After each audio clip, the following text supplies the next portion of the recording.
I stand here today with my colleagues to talk about the budget impact, or the budget impasse, and the impacts to you, the tax-paying citizen. As representatives for the people, we take our jobs very seriously. The word represent has great meaning to each and every one of us. Even though we hold a different elected position than the governor, we represent the same people. By representing the people who elected us, we become their voice in Harrisburg. We have a job to do, and that is to listen to our constituents and try to the best of our ability to make the right decisions for the whole district. We sent a budget passed by both chambers of the legislature to the governor on June 30th, and the governor promptly vetoed the entire budget, claiming he wanted his decision on the budget to have the least amount of impact on the citizens of the Commonwealth. He vetoed it with not as much as a passing thought, even though we agreed with or gave more funding for 274 line items out of 401. We did listen to the governor. We did the best of our ability with the money we had available. And instead of signing the budget and blue lining what he didn't like, he decided to put the Commonwealth in crisis and impose the most impact on its citizens. As you know, when you pay your own bills and run your own household budgets, there are times you cannot have the wish list. You have to work towards it, you have to save for it. And you do not have the ability to go to your neighbors and reach into their pockets. I know there's been some concern expressed about the lack of a budget, but I'm here to tell you we are entering into a very dangerous situation for the residents of this Commonwealth. We have been meeting with our county commissioners and various county agencies to discuss what this budget impasse means to them. If this impasse continues, we may see county employees' hours cut, or they may even be laid off. They're not filling vacancies already, and they are quickly becoming short-staffed.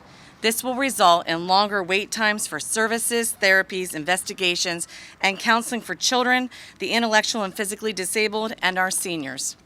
Transportation in a rural county is limited at best, and this could cause even further cutbacks, limiting a person's ability to get to the store for groceries, fill prescriptions, or maybe even get to their physician. Some agencies have had to start a waiting list for services. The senior who needs help bathing, nursing care, or meals, they can't wait.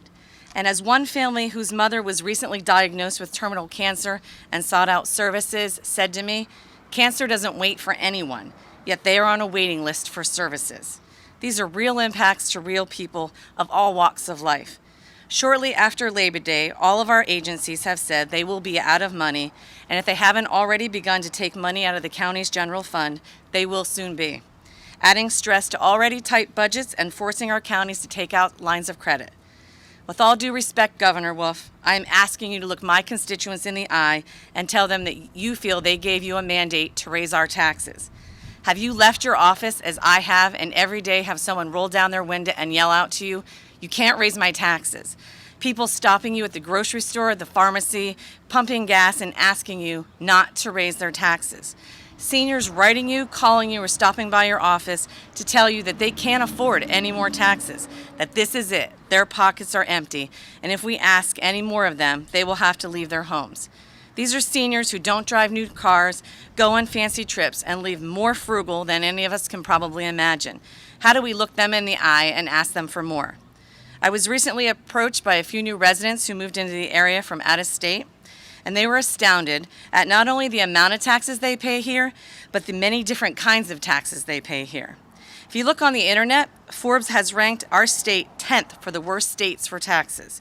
Yet the governor's proposed tax increase is more than the other 49 states combined proposed taxes. You see, we are one of the people. We are not insulated or shrouded by special interest groups. We are here every day walking the same walk as our constituents. We need the governor to stop and listen, truly listen to our constituents. They want to be heard. They have spoken and have been loud and clear. They do not want a tax increase. So Governor Wolf, I'm asking you to come to the table and do what's best for all Pennsylvanians. We were elected by many of the same people in the same election. This is not about Republican or Democrat. This is not a game, and this is not about winning. This is about real people and their daily lives, and we have a commitment to do what is right by them. So, Governor Wolf, please don't ask me to betray the very people who put their trust in me and elected me to represent them, because I can guarantee you I will choose them every time.